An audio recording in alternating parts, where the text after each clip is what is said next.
trồng phong dư và cho nên xài dùng mũ này vậy lúc nào cũng có kia ý lúc chữ gì cho nên một gam mũ là cho là dù nên bỏ nhớ cho tao hà rong nên chỉ bông gà thế nên ông gà chỉ tàu tụ thơ là giờ tụ vào mũ lúc nào cũng kia cho nên hay tiền nên mũ mua ý lúc cầu mỏ giờ cho cầu mỏ rong đi nó nè nó giả của lúc nó cho là cho đi nó nè nên thì cả tàu tụ thơ là do tụ va cho đó hậu lúc lỡ cầu mỏ nó cả cho thiên linh ga là một cho đó hậu thằng gà ta là nên mua không làm bò là giờ cho không vi trả những nhầm bò khi cá kinh đủ đó nè chỉ sắp bố tợ đi mà nên chỉ linh ga là một cho đó nên lúc thông thằng nên gà cho đó nên lúc thông là nên mà cho còn nên mua lúc còn mỏ tròn tránh tia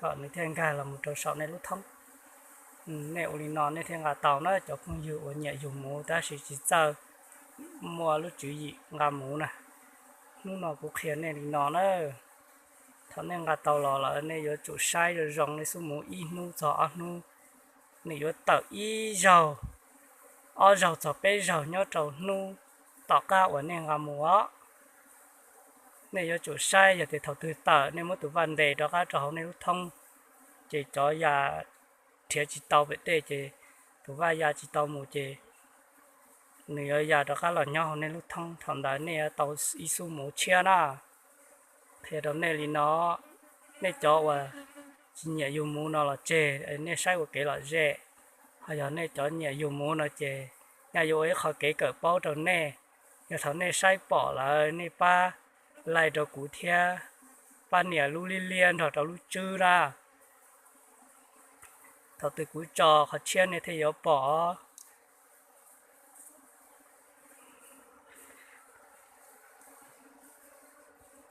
nó nói của tôi giờ muốn dùng đàn á tứ trở cho ta của tứ tòng gà á đi mệt bia dùng gà đàn á trong phong giờ nè nên sai xuống là trong cực kia nó trong bây giờ trong chập lở lió trong phong giờ ở sai dùng mũ ta chỉ giờ mua lúc chữ gì ở nó mà giờ chỉ cho tàu á nên phải mua tủ vạt gì tí nữa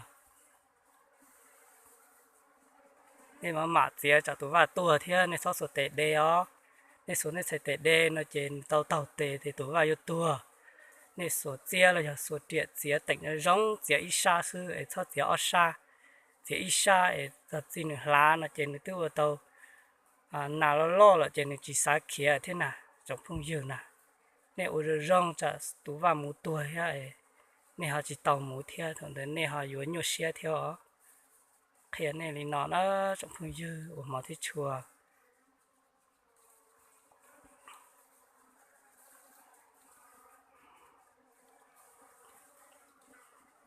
ba muốn nó chống cờ kia nữa nên chủ li của li nó nữa nên chủ li nó chỉ ở chỉ tàu ở trong phương dư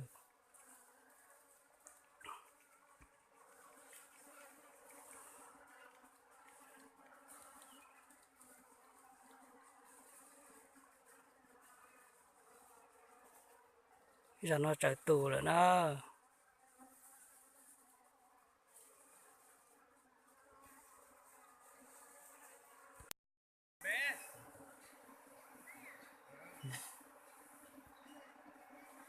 con nhẹ say múa con nhẹ ra say múa thế đó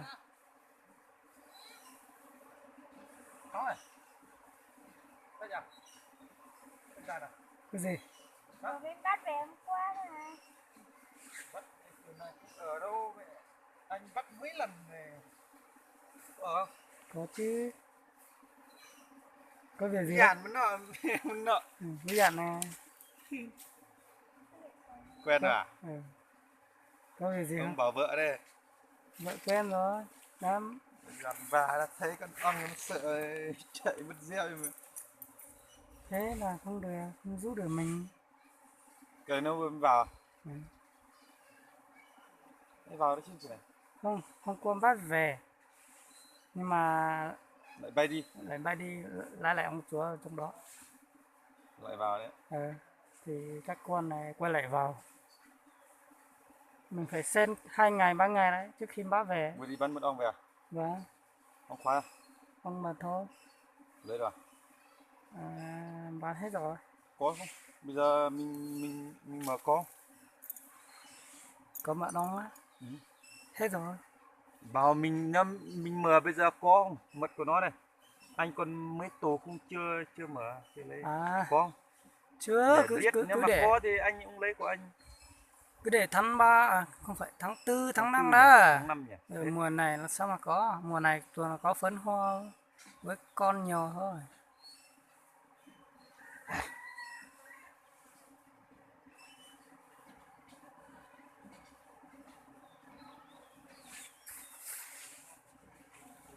Sú tỏ có bây giờ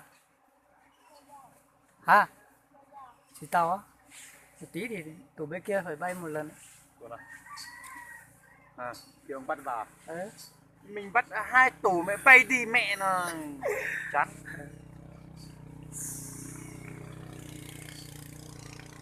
Cái này ong này ở trong vách đá, nhưng mà mình chỉ ngại là mình mang về ở trong tủ cây sẽ nó không thích thôi. Nhiều ong đực nhiều thế nhỉ?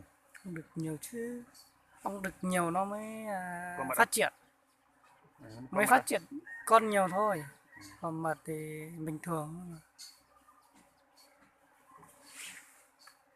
ong đực này không biết lấy mật đâu. Không biết đâu, Đấy. phải có đực chứ, hai vợ chồng phải có chồng có vợ mới có con nữa. Đi bán chục cân hôm nay. 11 cân. 11 cân. Ừ. Lấy mấy tổ? Ờ, đi lấy ở rừng về thôi, không biết mấy tủ, lấy 4 tủ ở rừng ấy. Ôi giời. Đấy, Cái ong đá à? ông ở hầu vách đá hết. Sướng. Mấy triệu tiền chứ. Không sướng gì đâu, bắt xong hết, tiêu xong thôi. Đi lấy không là có phải mình làm chứ. Nhưng mà mất tuổi là đi lấy không nhưng mà vẫn mất công ấy. Đấy, cái này vừa chắc về à? Ừ. Lưỡi đấy là thít vào lắm, nhưng mà bây giờ mùa này hết ong rồi. Ừ.